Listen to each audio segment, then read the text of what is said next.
Red line Islamabad studio से आप देख रहे हैं लाइव। बजट के करीब कुछ अनहोनियां हो रही हैं। दो अनहोनियां हम आपको सुनवाते हैं। एक तो वज़ीर-ए-आज़म पाकिस्तान, जिनके फाइनेंस मिनिस्टर और जिनके डिप्टी प्राइम मिनिस्टर हमें बताते रहे हैं कि जब तक मैक्रो इकनॉमिक स्टेबिलिटी नहीं आई तो मुल्क का कुछ नहीं बन सकता। लेकिन आज वज़ीर-ए-आज़म साहब ने इक़्तिसादी काउंसिल के इजलास से खिताब करते हुए ये फरमाया कि ये माइक्रो इकनॉमिक स्टेबिलिटी के ऊपर फोकस करें। मैक्रो इकनॉमिक स्टेबिलिटी का अगर लोगों को फ़ायदा नहीं है उसका फ़ायदा क्या? सुनिए वो क्या कह रहे हैं।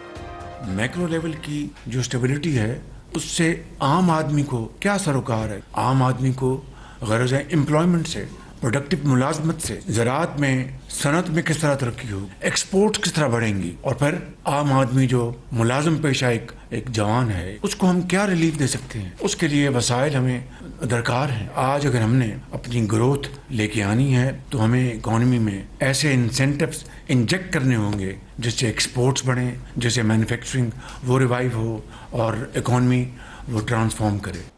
चले अल्फाज की हद तक सही, लेकिन आम शहरी अब आपके रडार पर तो मौजूद है। ये बजट के आने के बाद रडार पर रहेगा ही नहीं, इसका मुझे पता नहीं है। दूसरी उन्होंने क्या हुई, चीफ मिनिस्टर खैबर पख्तूनख्वा जो हमेशा वज़ीर-ए-आज़म का नाम किसी और तरीके से लेते हैं, आज उनके वादों के ऊपर यकीन किए हुए हैं और अपने सूबे के अवाम को ये खुशखबरियाँ दे रहे हैं कि वज़ीर-ए-आज़म पाकिस्तान ने ये बातें एक्सेप्ट कर ली हैं। सुनिए वो क्या कह रहे हैं। शहबाज शरीफ साहब की तरफ से ये वादा किया गया, अगर 180 दिन के अंदर तमाम सूबे हमारे कबायली अजला के हकूक पर मुतफिक नहीं हुए तो शहबाज शरीफ साहब ने कहा कि मैं समरी प्रेसिडेंट साहब को भेजूंगा और प्रेसिडेंशियल ऑर्डर से हमारा 7th NFC अपडेट होगा जिसमें हमारे कबायली अजला का शेयर शामिल होगा इंशाअल्लाह ताला। शहबाज शरीफ साहब ने मीटिंग के स्टार्ट में कहा कि जो हमारे सियासी मसले हैं तो उस पर मीटिंग के बाद इंशाअल्लाह ताला वाज़ा मौक़िफ़ आएगा तो वो भी आपके सामने जल्द आ जाएगा इंशाअल्लाह ताला।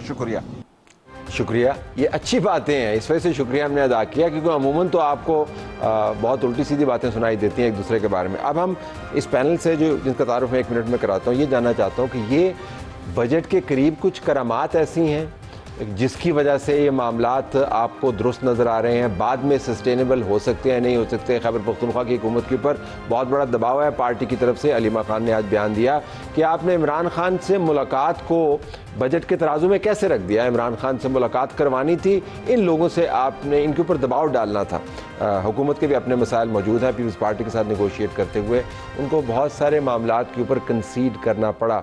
जब भी तो जाके बजट की तारीख का तयन हुआ और जब भी जाकर गिलगित बल्तिस्तान के अंदर हुकूमत साजी के अमल में जो तअत्तुल था वो ख़त्म हुआ और मामलात किसी एक तरफ लगे। सईदा नौशीन इफ्तिखार साहबा, रुकन कौमी असम्बली मुस्लिम लीग नवाज़ की तरफ से बहुत शुक्रिया जी, आपने हमें ज्वाइन किया।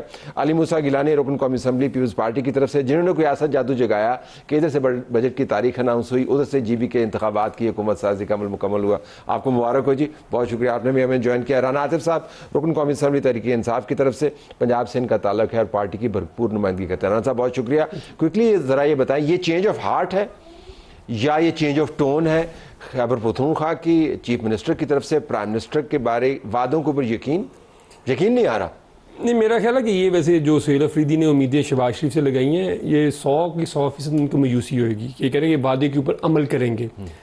वादे तो शहबाज शरीफ साहब ने किए थे कि जरदारी साहब का पेट फाड़ के पैसे निकालने पे 2011 में, और उसके ऊपर जो यू टर्न हुआ वो भी आपको पता है।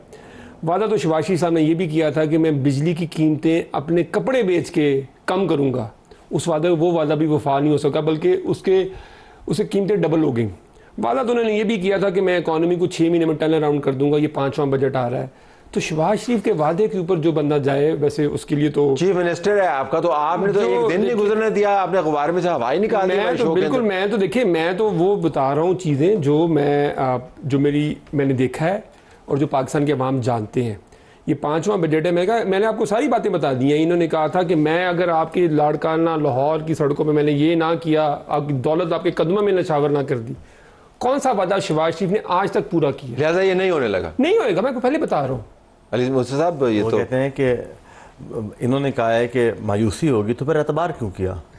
तेरे वादे पर एतबार क्यों किया? फिर क्यों किया एतबार वादे पर? वो इक़्तिसादी काउंसिल के अंदर जाके फिर वहाँ पे लड़ाई तो नहीं कर सकते। पॉलिटिक्स वाली बातें हैं ना कि घसीटूंगा, ये करूंगा। उनकी पॉलिटिक्स है, इनकी पॉलिटिक्स है। इस तरह के वादे जो हैं, ये बहुत सारे वादे हर जो लीडर होता है वो करता है कि मैं कपड़े बेच के ये करूंगा, इमरान खान साहब ने कहा कि कशकोल तोड़ दूंगा, ये वादा है मेरा, तुम्हारे साथ भीख नहीं मांगूंगा।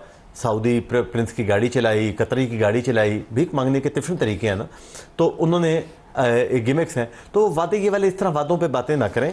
एक चीज़ ध्यान में रखेंगे, चाहे वो राना आतिफ साहब हैं, नौशीन साहिबा हैं, मैं हूँ, आप हैं, ये जितने भी स्टाफ आपका रिकॉर्ड कर रहा है, पाकिस्तान पीपल्स पार्टी, पाकिस्तान मुस्लिम लीग नवाज़, पाकिस्तान मुस्लिम लीग काफ, पाकिस्तान इस्तेहकाम पाकिस्तान पार्टी, पाकिस्तान तहरीक इंसाफ, इन सब के अंदर एक चीज़ कॉमन है, वो है पाकिस्तान।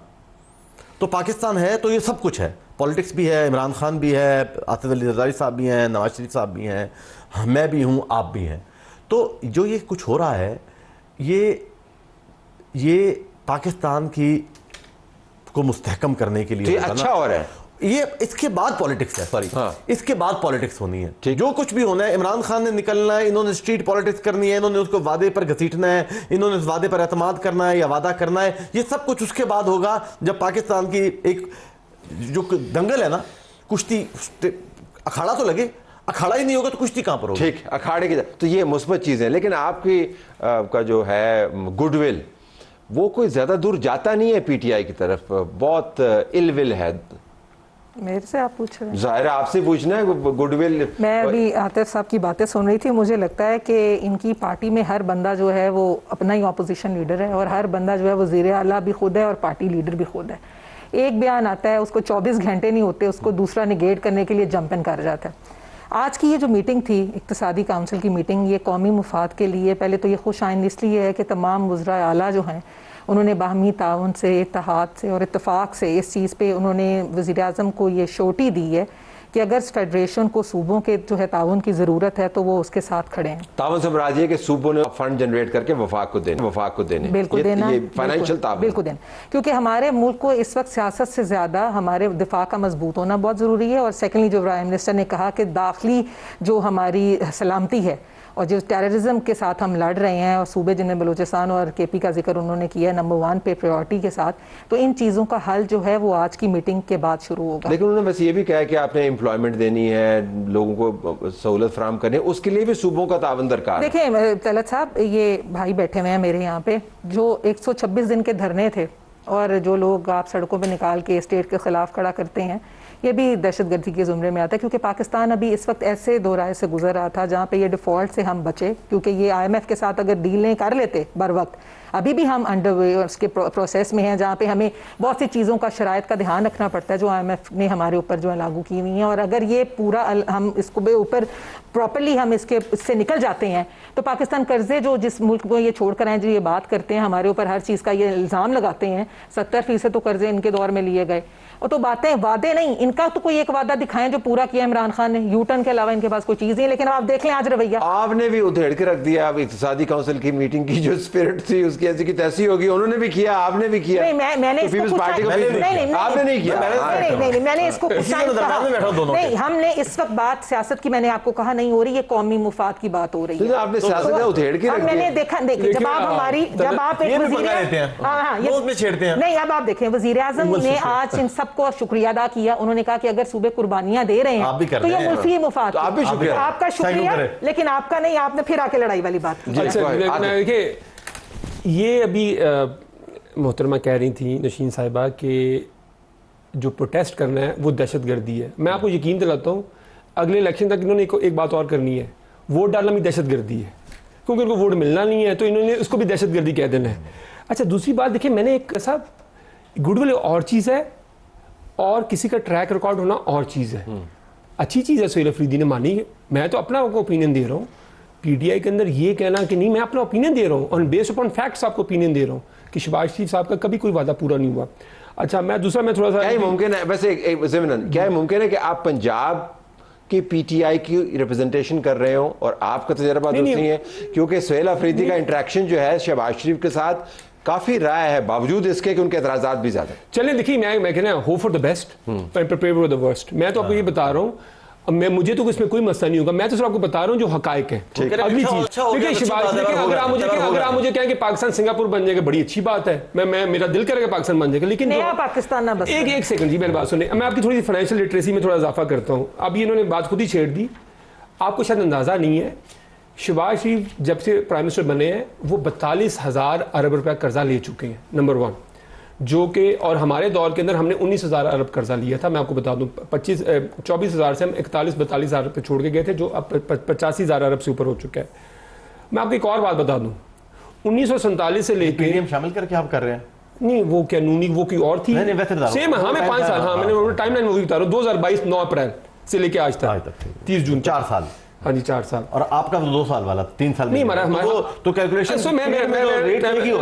जरा आपका रोल बड़ा मुश्किल है। आप नूनी को भी डिफेंड करना चाह रहे हैं, पीटीआई को भी डिफेंड करना चाह रहे हैं, पीटीआई को क्यों डिफेंड? सॉरी पीएमएलएन को। अच्छा, अगली चीज, बड़ा मुश्किल रोल है आपका, बहुत औखा काम, बहुत औखा काम है ये। तलत साहब, ये जो टैक्स के जो एस्टिमेट है जो कि परसों आ जाएंगे, शनीद ये कि ये 16 से 17,000 अरब रुपए की टैक्स कलेक्शन होगी। ये 5 सालों की मिला के 2022 से लेके, क्योंकि अब टैक्स नंबर आ जाएगा, जो 5 सालों की जो प्रोजेक्टेड, जो हमने टोटल टैक्स कलेक्शन है, ये प्रोजेक्शन मिला के ये ज्यादा टैक्स कलेक्शन होएगी जो 1947 से लेके 2022 तक टैक्स कलेक्शन थी। 2022 से लेके जो 27 तक का जो टैक्स का नंबर होएगा वो 60,000 अरब रुपया होएगा, और 1947 से लेके 2022 तक 55,000 अरब था। और मैं बाहर आपको बताऊं कि उसके अंदर तरबेला बना, मंगला बना, मोटरवेज बनी, जलजले आए, तूफान आए, हर चीज हुई। पाकिस्तान फ्रॉम स्क्रैच वहां से लेके वहां तक बना था, जितना इन्होंने टैक्स इकट्ठा कर लिया। मौशत की जो बात कर रहे हैं, तो आपका नुक्ता क्या है? मैं नुक्ता बताता हूं। आजकल ना इनके सारे जो वुज़रा है, ये मुझे लगता है कि फेयरवेल स्पीचेस में उनकी लग रही हैं। अब वो आजकल सियासतदान नहीं लग रहे, एनालिस्ट लग रहे, तजियाकार। ये कहता है कि देखें जी, अब हमें अपने पांव पे खड़ा होना पड़ेगा। अच्छा, ये 40 साल बाद हुकूमत करने के बाद आपको याद आया कि एक वजीर आके कहता है कि हमें एक्सपोर्ट बढ़ानी पड़ेगी। एक्सपोर्ट तो आपने 1.3 बिलियन डॉलर आपने 4 सालों में कम कर दिए हैं। 31.3 अरब से आपने 30 पे कर दिए हैं।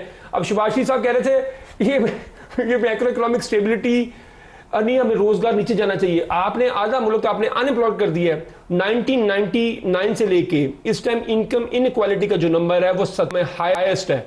50% लोग आपके गुर्बत की लकीर से नीचे जा चुके हैं। आखिरी बात, शहबाज शरीफ साहब की सितंबर 2021 की ट्वीट है, ₹1.71 से पीटीआई के दौर के अंदर, जब मेरे ख्याल तब 2021 में ₹1.71 बहुत ज्यादा पैसे होते थे शायद, मुझे पता नहीं है। उन्होंने एक ट्वीट की थी, उन्होंने कहा था कि ये ₹1.71 पेट्रोलियम की प्राइसेस में इजाफा, महंगाई, बेरोजगारी और लाकानूनियत की एक सुनामी लेके आएगा, और वो ₹1.71 थे।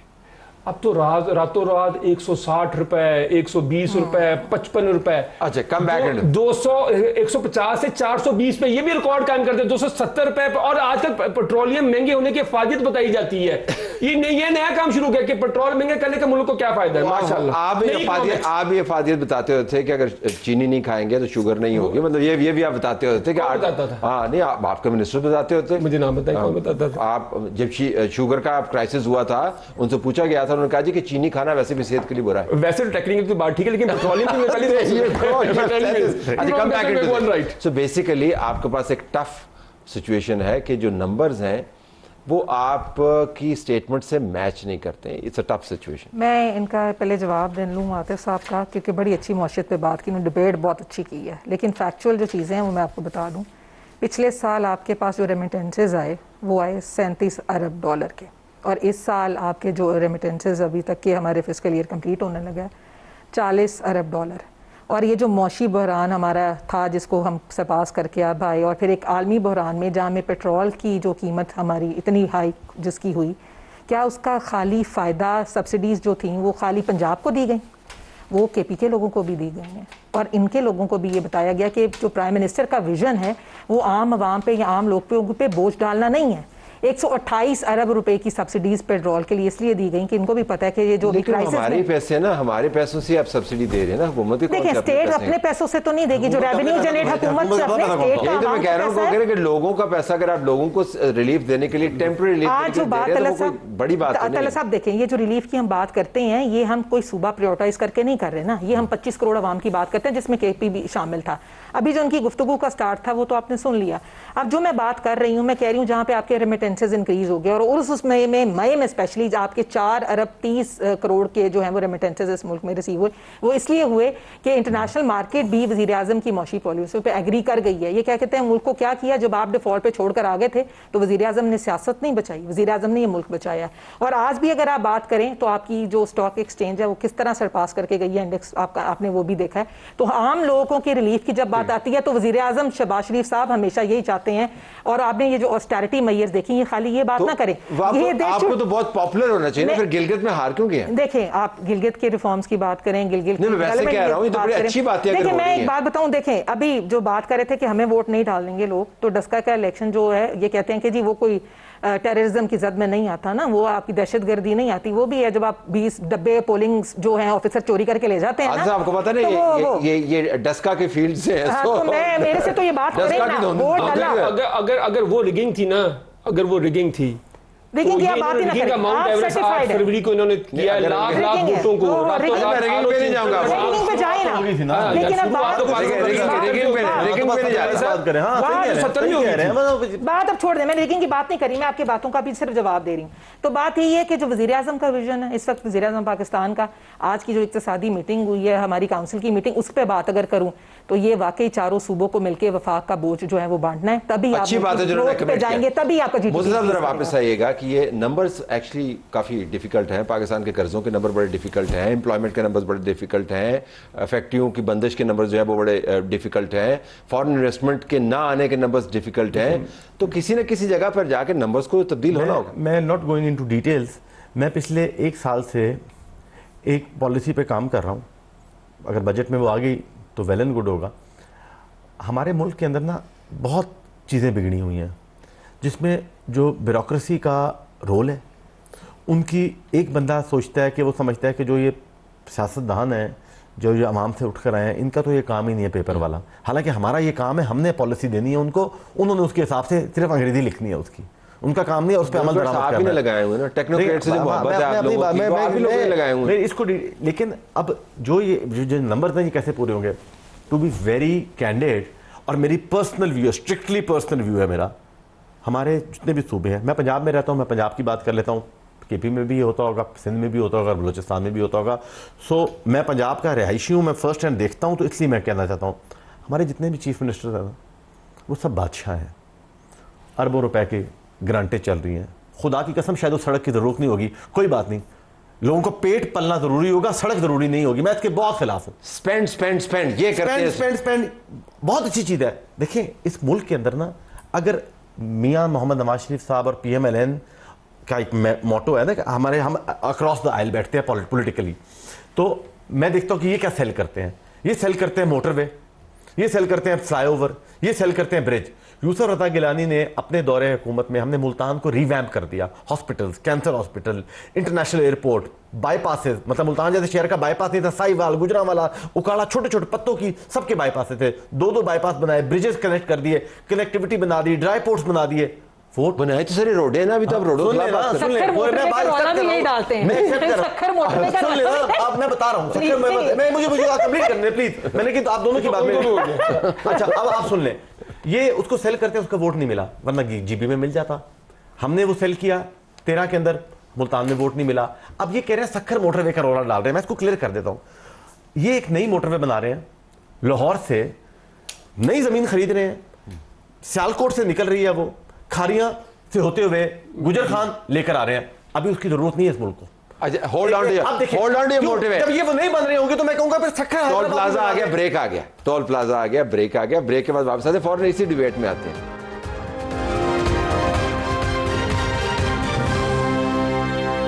प्रोग्राम में खुशामदीद नाज़रीन, आवाम बजट सियासत पर बात हो रही है। गिलानी साहब आप मोटरवे का सफर खत्म करें, नुक्ता वाइंड अप करें। मैंने मेरा नुक्ता ये था, देखिए आपको ये शायद से ये लग रहा है कि अब मैं कह रहा हूँ सखर मोटरवे नहीं होनी चाहिए हैदराबाद। अगर प्राइम मिनिस्टर और चारों चीफ मिनिस्टर्स ये ऐलान कर देना पब्लिक के आगे कि पाकिस्तान सड़क बंद, हम अस्पताल देंगे, हम हेल्थ को बेसिक ह्यूमन राइट तस्लीम करते हैं पूरी दुनिया में, हेल्थ फैसिलिटी ले लो, एजुकेशन दे दो, सड़क पे कॉम्प्रोमाइज कर लो, तो लोग कर लेंगे कॉम्प्रोमाइज। लेकिन ये नहीं हो सकता कि एक जगह पे बन रही हो, एक जगह पे ना बन रही हो, एक को प्रायोरिटाइज कर दिया जाए, दूसरी को ना। और MNAs MPs को हम फंड मांगते हैं ना, हमें 25 करोड़ का फंड मिलता है, मिलता है। मैं वॉलंटरीली ये कहता हूं कि प्राइम मिनिस्टर ने मुझे दिया ना, तो प्राइम मिनिस्टर ने जो मेरे मुखालिफ तीसरे नंबर पे नून लीग का उम्मीदवार है उसको भी उतना ही फंड दिया है जो हरा हुआ है जितना मुझे दिया है। आप बना मुझे कोई फर्क फंड दे ही ना, किसी को ना दे, ये तो ठीक बात पॉलिसी है, कर लें, स्पेंडिंग हमें कर, सीरियस पॉइंट। लेकिन ये अगर हो रहा है, देखिए 25 करोड़ से ना कुछ नहीं होता, इनको भी पता है, मुझे भी पता है 25 करोड़ रुपए थे, ये 2 किलोमीटर सड़क नहीं बनती है, तो नहीं देना, फिर सड़क लेनिया भी नहीं है, छड़निया भी नहीं, मैं कह रहा हूं ना दे, लेकिन एट पार कर दे, मना कर। स्पेंडिंग छोड़ने आदि साहब, we need to really curtail our spending, मतलब ये सीरियस इशू है कि नहीं? देखिए अभी इन्होंने एक बात की कि देखें जी जो चीफ मिनिस्टर्स हैं they behave like a Kings, ठीक है ना, लेकिन ये तो 18वीं तरमीम का जो बेसिक जो फ्रेमवर्क था उसके अंदर ये चीज़ें तय की गई। आज ये पूरा पाकिस्तान कह रहा है, जब इन्होंने 18वीं तरमीम की थी तो पूरे पाकिस्तान में इन्होंने क्रेडिट लिया, बिल्कुल लिया। गुलाम साहब माजरत सुने मेरी आराम से।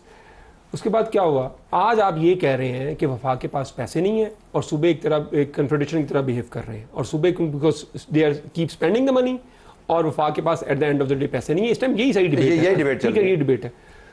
तो जब लोग ये कह रहे थे कि जब ये 18 में 2010 में जब ये तरमीम हुई थी 18th अमेंडमेंट, तभी लोगों ने इसके ऊपर कहा था कि ये आपने 18th अमेंडमेंट आपने बगैर सोचे समझे, बिकॉज उसमें डेलिब्रेशन जितनी मर्जी हुई, दैट डज नॉट मीन कि उसको आपने कोई अपने लॉन्ग टर्म में उसमें कुछ सोचा हुआ था। आज क्या होता है, देखें आज आप जो डिविजिबल पूल और इंटरेस्ट पेमेंट आप जब निकाल देते हैं तो वफाक के पास तो पैसे ही कोई नहीं है।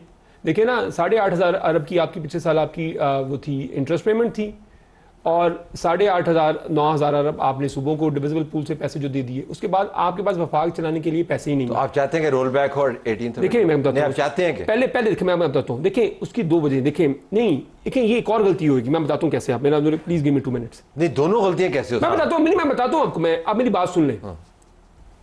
क्योंकि उस टाइम स्पिरिट क्या थी, स्पिरिट ये थी जो होना चाहिए था, लेकिन इन्होंने नहीं किया। ये इनकी इलविल थी या इनकी इनकॉम्पिटेंस थी कि पैसा सूबों के पास जाए और सूबों से पैसा नीचे डिस्ट्रिक्ट तक जाए।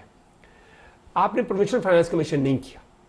मैं आज आपको बात बताऊं, पंजाब के अंदर जो पिछला साल गुजरा है, ये जो साल अभी खत्म होगा, जो डेवलपमेंट बजट नहीं, जो सिर्फ इंफ्रास्ट्रक्चर बजट था, वो तकरीबन 360 अरब रुपया था।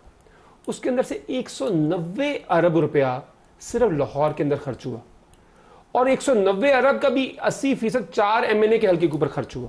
मुझे बात बताएं, फैसलाबाद डिवीजन जो कि 21 MNA के हल्के बनते हैं रफली, उसका जो टोटल बजट था रिलीज होने के बाद नहीं कह रहा, जो एलोकेट किया था वो 44 से 45 अरब रुपया था।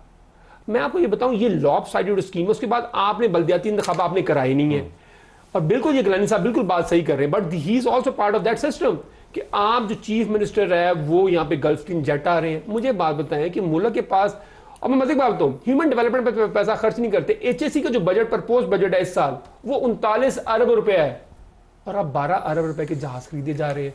सो ये आपकी प्रायोरिटी है, तरजीहात, और यही आपने अच्छा। और मैं आपको फर्क इसलिए कर रहा हूँ, अब टाइम का ये 12वीं दफा है PMLN की वफाक और सूबों को मना के 12वीं दफा, और वो भी एक खानदान की, सिर्फ पार्टी की भी नहीं। पार्टी तो बेचारी यानी कुछ नहीं होती, सिर्फ खानदान ही होता। इमरान खान तो अपने घर से ऑफिस से हेलीकॉप्टर पे जाते थे, तो कोई बात नहीं। अच्छा ये अच्छा, उनके पास पैसे भी नहीं थे। आपने वैसे मुझे खुशी होगी कि आप कभी कुछ चीजें को बता दें। मैं तो बताता रहता हूं। 45 साल इन्होंने हुकूमत की है, थला साहब कैसे कंपेयर कर सकते हैं? 3 साल से मैंने कंपेयर नहीं किया, मैंने तो आपको बताया कि मैंने तो यहाँ पर वॉलंटरीली जहाज कितना, हेलीकॉप्टर कितना जरूरी है। 8 किलोमीटर से फासले पे हेलीकॉप्टर उड़ते हैं।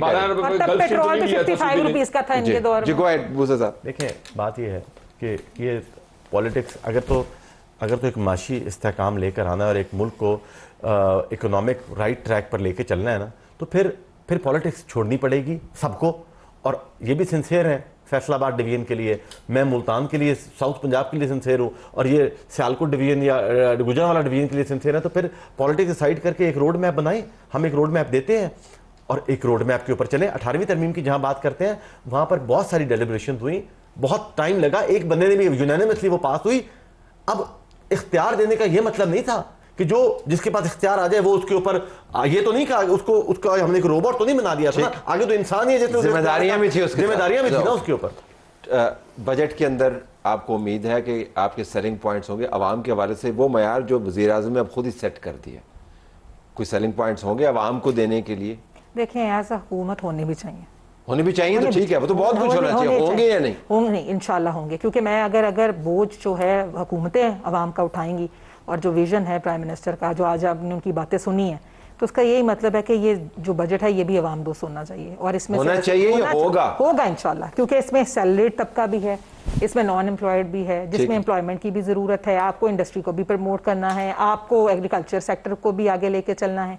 जब ये सारी चीजें मिलेंगी तो ये जीडीपी की ग्रोथ होगी। पीएम की इंटेंशन जो है ना, मैं परसों सिर्फ 2 चीजें आपने देखनी है बजट के अंदर। देखिए बजट कोई वैसे ये भी एक अचीवमेंट है। 10 सेकंड है हमारे पास, टाइम ही नहीं है ना। मैं बोली सिर्फ एक चीज है, देखिए ये सिर्फ इनको मुबारकबाद में, ये नहीं ठीक, ये आप बात कर, मैं सिर्फ इनको मुबारकबाद देता हूँ कि ये 4थी दफा बजट पोस्टपोन हुआ। फाइनली ये इनकी बहुत बड़ी अचीवमेंट है कि बजट दिया। सिर्फ आप 2 चीजें देख लीजिएगा, ये अगर पेट्रोलियम लेवी अगर 1000 अरब पे कैप कर दें, जो कि लोगों की 13% इन्होंने फेडरल टैक्स का लेवी से निकाला, हिंदुस्तान में सिर्फ 3% है। और दूसरा ये सैलरीड क्लास को अगर कोई रिलीफ देते हैं 660, then it should be good। मैं पता है उससे बता दिए, सिर्फ 2 नंबर देख एक बात लीजिएगा। करूंगी, 5 सेकंड। एक बात मैं करूंगी, जब बात होती है ना रिलीफ की, तो ऑस्टेरिटी मैयर में फिर इन दोनों पार्टियों ने अपनी सैलरी कटाई नहीं। मैंने कटाई है, PMLN ने अपनी सैलरी कटाई है, मैंने कटाई है, ऑस्टेरिटी मैंने मैयर कटाई है, बात करनी है। अगर गल्फ स्ट्रीम लेने हैं, ये प्रोटोकॉल लेने हैं, अरबों रुपए की, ये प्राइम ये बात इसलिए नहीं करेंगे। मेरी पार्टी कटवाई है, मैंने कटवाई, मेरी तनख्वाह पॉलिटिक्स विल कंटिन्यू। तो हम देखते हैं कि बजट के अंदर आता क्या। Stay tuned.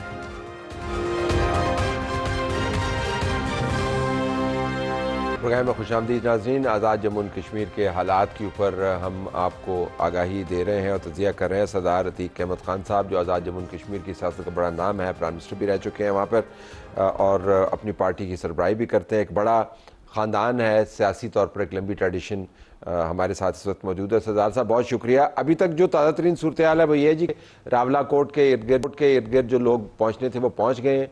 उनकी जो कालेदन तंजीम है, उनके एक बंदे ने कहा है कि जी हमें एक मरासला मौसूल हुआ है बातचीत का, और बातचीत के लिए हमने तहरीरी जवाब दे दिया है, तो सब चीज़ें रुकी हुई हैं। लगता है कि बातचीत दोबारा शुरू हो जाएगी। आपका मौक़िफ़ क्या है जी इस पर? जी गुजारिश है कि हम सब इस बात के ख्वाहिशमंद हैं हालात जो है बेहतरी की तरफ जाएँ, तो उसके लिए मैं समझता हूँ कि दानिशमंदी का तकाजा है कि अगर लोग मुज़ाकरात का आगाज़ करें, बातचीत के ज़रिए मसाइल को हल करें, तो मेरा ख़्याल है कि ये सबसे बेहतरीन और सबसे बाइज़्ज़त और बावक़ार रास्ता है। दुनिया में बहुत बड़े बड़े फ़ैसले लोग करते हैं और उसके बावजूद वो आप देखते हैं कि वो मुज़ाकरात की मेज़ पर आते हैं। अमरीकी सदर ने ऐलान किया कि वो ईरानी तहज़ीब को तबाह करेगा, लेकिन 24 घंटे के बाद वो मुज़ाकरात के लिए आमादा हो गया।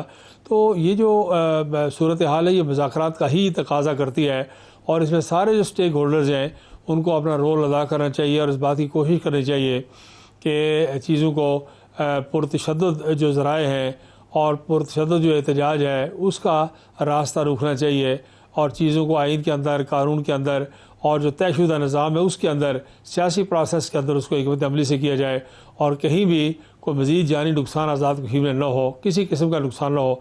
ये मैं आपने फरमाया तयशुदा निज़ाम के और कानून के ज़ाब्ते के अंदर इसको तय किया जाए, लेकिन वो तयशुदा निज़ाम को ही तो तब्दील करवाने पर इसरार करें कम से कम पब्लिकली। बाकी एजेंडा उनको जो भी हो, वो सीटों का मामला हो, वो एलोकेशंस का मामला हो, वो उसी को तो तब्दील करना चाहते हैं।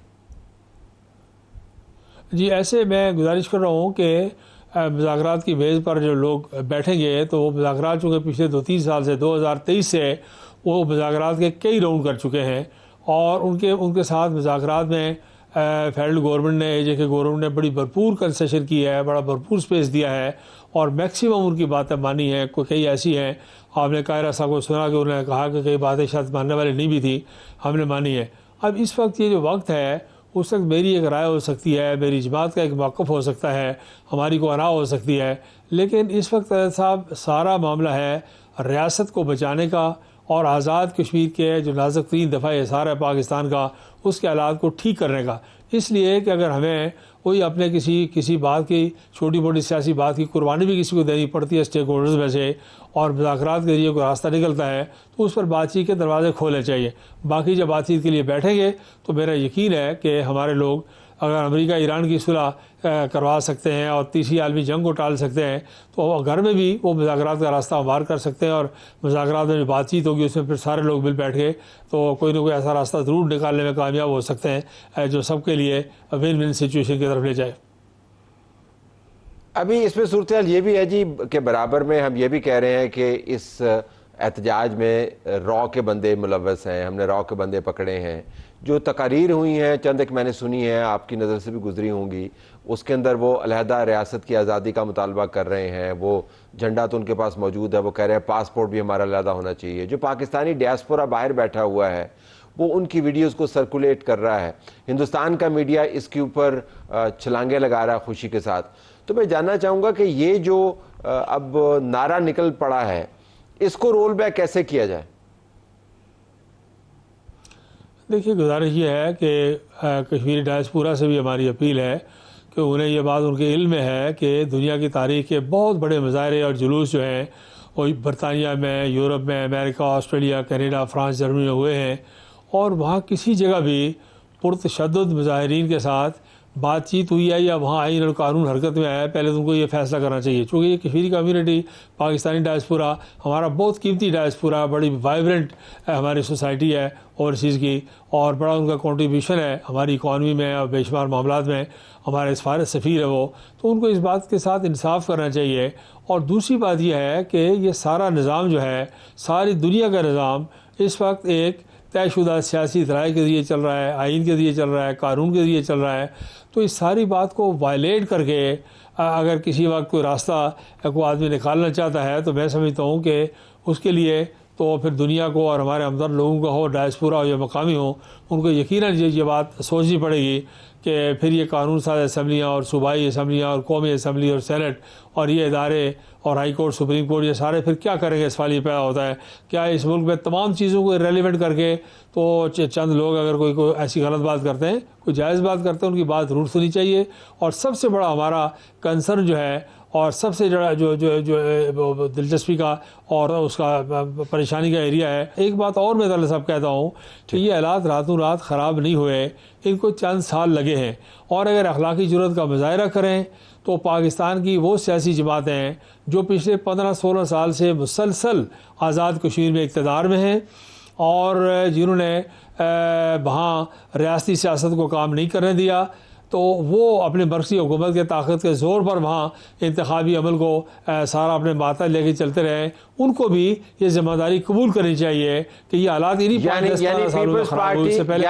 पीपल्स पार्टी, नून लीग और पाकिस्तान तहरीक इंसाफ, ये तीनों जमातें जी, ये तीनों जमातें जो हैं ये इनको ये जिम्मेदारी कबूल करनी चाहिए। देखिए ना, होता क्या है, मैं बहुत कुछ बातें नहीं कहने वाली है लेकिन ये सिचुएशन ऐसी है, होता ये है कि जब एक जमात हुकूमत में होती है उससे मुल्क भी ठीक लगता है, एस्टैब्लिशमेंट भी ठीक लगती है, इदारे भी ठीक लगते हैं।